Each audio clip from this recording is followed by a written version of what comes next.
दाऊद अलैहिस्सलाम के लिए हमने लोहे को नर्म कर दिया। रिवायत किया जाता है कि जब हजरत दाऊद अलैहिस्सलाम हाथ में लोहे को लेते तो वो पिघल करके मोम हो जाता या आटे की तरह नर्म हो जाता था। हजरत दाऊद अलैहिस्सलाम उस लोहे को जो चाहते बना लिया करते थे, बगैर आग में तपाए और बगैर ठोके पीटे, जो चाहते उसे अपने हाथ से ही बना लिया करते थे। अल्लाह तबारक व तआला ने हजरत दाऊद अलैहिस्सलाम को ये कमाल अता फरमाया।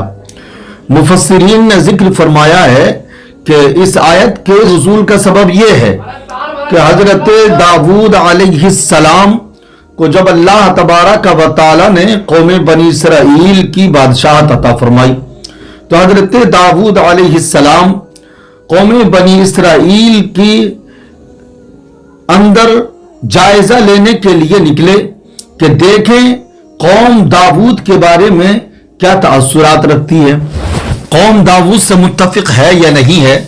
कौम की अंदर जाकर के जायजा लेना चाहते थे कि दाऊद की बादशाहत कैसी है, दाऊद लोगों के साथ इंसाफ कर पाता है या नहीं, लोगों के साथ कैसा बर्ताव करता है, लोग दाऊद से खुश हैं या नहीं, दाऊद की बादशाहत में सलामत हैं या नहीं।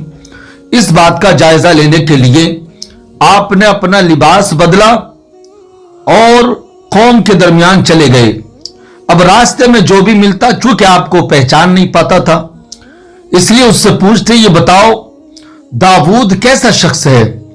तो जो भी मिलता आपको, आप उससे पूछते, वो कहता कि दाऊद अल्लाह के नबी हैं और बेहतरीन बादशाह हैं, वह हर काम अच्छाई के साथ करते हैं, लोगों के दरमियान इंसाफ कायम करते हैं, लोगों के फैसले अच्छे करते हैं।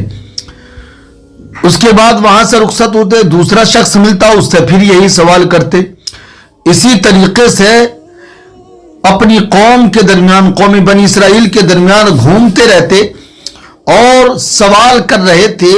लोग आपकी तारीफ ही कर रहे थे और कह रहे थे कि दाऊद बहुत अच्छे शख्स हैं, जो भी फैसले करते हैं अच्छे करते हैं, अपनी कौम का बहुत ख्याल रखते हैं, लिहाजा उनकी बादशाहत बहुत अच्छी है। हजरत दाऊद अलैहिस्सलाम के इम्तिहान के लिए अल्लाह तबारक व तआला ने हजरत जिब्रील अलैहिस्सलाम को इंसानी शक्ल में भेजा और मशवरा भी दिया। हजरत जिब्रील अलैहिस्सलाम जब इंसानी शक्ल में हजरत दाऊद अलैहिस्सलाम के पास आए तो हजरत जिब्रील अलैहिस्सलाम ने पूछा, ऐ दाऊद ये बताओ तुम अपना माहाना जो है वो बैतुल माल से लेते हो या नहीं। तो हजरत दाऊद अलैहिस्सलाम ने कहा कि मैं अपना और अपने अहलो अयाल के लिए जो खर्च निकालता हूं वो बैतुल माल से निकालता हूं। हजरत जिब्रील अलैहिस्सलाम ने कहा क्या ही अच्छा होता कि दाऊद के अंदर ये खसलत ना होती। दाऊद की सारी खसलतें अच्छी हैं, लेकिन एक खसलत है जो मुनासिब नहीं है। हजरत दाऊद अलैहिस्सलाम ने कहा कि वो कौन सी खसलत है। कहा कि बैतुल माल से जो आप और अपने अहलो अयाल का खर्च निकालते हैं वो खसलत आपके लिए दुरुस्त नहीं है। बेहतर यह है कि आप अपनी अहलो अयाल का खर्च और अपना खर्च अपनी कमाई से निकालें। तो फिर हजरत दाऊद अलैहिस्सलाम ने अर्ज की तो बताओ मैं क्या करूं।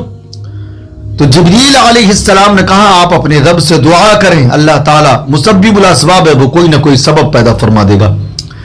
हजरत दाऊद अलैहिस्सलाम ने अल्लाह तबारक व तआला की बारगाह में दुआ की तो अल्लाह तबारक व तआला ने हजरत दाऊद को लोहे का इल्म और हिकमत अता फरमाई और अल्लाह ने लोहे को हजरत दाऊद अलैहिस्सलाम के लिए नर्म फरमा दिया। अब हजरत दाऊद अलैहिस्सलाम हर रोज उस लोहे को अपने हाथ में लेते और उससे आम तौर पर जैसे कोई आटे की कोई चीज बनाता है, इसी तरीके से लोहे की भी चीज बना करके आप तैयार कर लेते, चूंकि लोहा तो नर्म हो गया था उनके हाथ में।